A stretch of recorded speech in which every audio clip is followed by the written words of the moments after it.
So we're gonna break a lot of news today. Of course, I'm actually making this episode after a long time. Yes, a lot of changes in actually on my setup. So yeah, that's the whole thing. Why I've been suffering with getting content quite more regularly compared to what I am following a schedule right now, which is not that regular. But more importantly, yes, more Arsenal news coming your way, and of course we beat Liverpool. Fantastic, fantastic performance as usual. Well, it's we should get a hang of it. Some really scary news about Gabriel Jesus, but yes, we have an update about that. Alexander Zinchenko, Emil Smith Rowe, and more stuff before the game against Border Glimt. And um, coming your way is another Evan and Dika news as well. So if you seek regular Arsenal content, the best place to be, consider subscribing. Well, very soon we will be making regular as well as daily content back again. So stay tuned for that. And of course, let's move on to the first news. So Chris Kavanagh has been appointed the referee for Arsenal's Premier League encounter versus Leeds United on Sunday. And of course, Paul Tierney will be at the VAR. So what will Arsenal do against this passion merchants in Leeds United? Let's see what will happen. But more importantly, this is Europe's top 5 leagues under 21 team of the week, which from whoscored.com, and of course Bukayo Saka makes the list for obvious reasons. Well, more stuff will be on the way, but this is a very cracking news. Kylian Mbappe, or Million Mbappe, wants to leave Paris Saint-Germain after extending his contract, and now it looks like he does not he wants to play more freely and is not getting that kind of a thing. So well, this is really scary for any team to sign Kylian Mbappe in the future, because this guy is turning into a diva, man. I'm really not liking it. Well, apparently he would want to go back to Real Madrid, but I don't think so. But Paris Saint-Germain only want to sell him to Liverpool.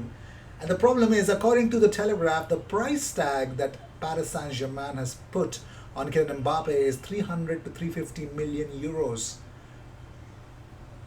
Not even 5 windows. Even if Liverpool come up to pay for Kylian Mbappe to Paris Saint Germain, it would take them 6 windows of 70 million, 60 to 70 million in installments to pay for Kylian Mbappe, and I really don't think so that they would even go for him, man. For that price tag, it makes zero sense, because Paris Saint Germain don't want to sell him at all.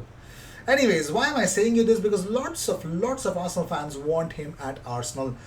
The reason why he's leaving Paris Saint Germain, and I'm pretty much sure that Fabrizio Romano also tweeted that, I don't want him near Arsenal at all, because that is a very weird thing. I mean, putting yourself above the team makes zero sense.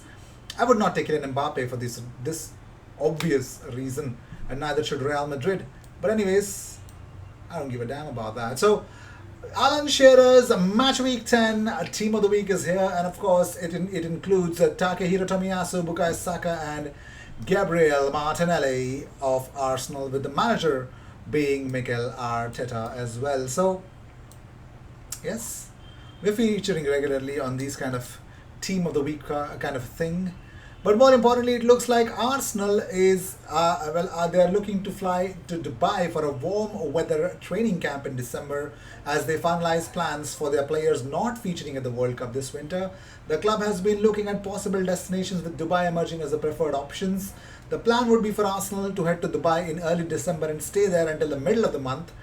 Other Premier League clubs are also said to be in Dubai then, and the clubs are in talks over playing a friendly against another top flight team. This has been reported by Simon Collins, and also reported by Simon Collins. We're also going to talk about that, but first let's talk about Pierre-Emerick Aubameyang. I didn't want to say it, I really did not, but Antonio Cassano, well, there was a leaked Aubameyang video when he was in Barcelona, even where he says that Arteta does not have the personality to take care of bigger players in the squad. This is what he said.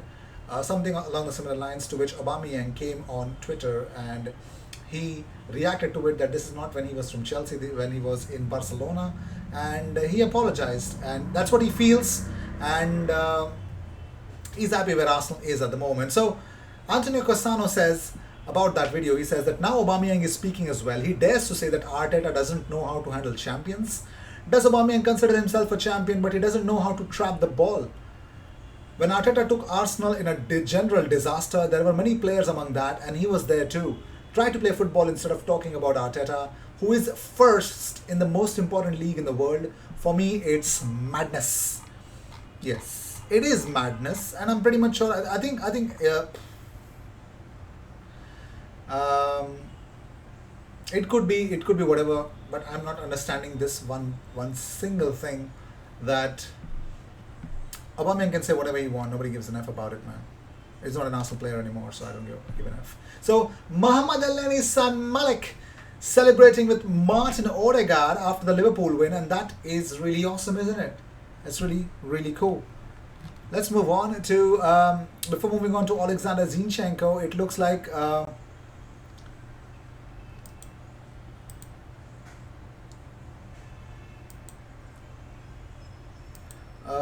yeah, let's talk about Alexander, oh wait, what are we talking about Alexander Zinchenko? Okay, fine, let's talk about Evan and Dika first. So the thing is, Arsenal are interested in signing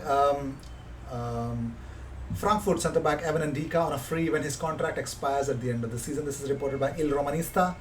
Let's see if that is going to happen or not. But no Gabriel Jesus at Arsenal training this morning. Simon Collins confirms that it is actually nothing to worry, because Arsenal have assessed Jesus this week, and he has not been suffering from a concussion.